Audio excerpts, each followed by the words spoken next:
Liên quan vụ 40 học sinh trường phổ thông dân tộc bán trú tiểu học Kim Thủy ở xã Kim Ngân, tỉnh Quảng Trị nhập viện nghi do ngộ độc thực phẩm, Ủy ban kiểm tra Đảng ủy xã Kim Ngân vừa ra quyết định thành lập đoàn kiểm tra dấu hiệu vi phạm đối với ban giám hiệu nhà trường.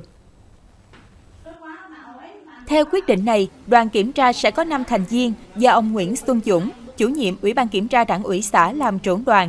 Đoàn sẽ thực hiện việc kiểm tra những vấn đề liên quan đến bếp ăn bán trú của trường trong thời hạn 60 ngày, bắt đầu từ ngày 27 tháng 10.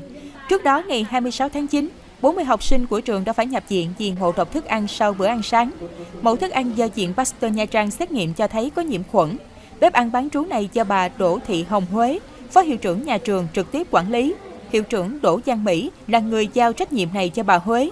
Sau vụ ngộ độc, nhiều phụ huynh không còn yên tâm về việc ăn uống sinh hoạt tại trường, mất niềm tin vào ban giám hiệu, đặc biệt là phó hiệu trưởng phụ trách bán trú, nên cho con nghỉ ở nhà.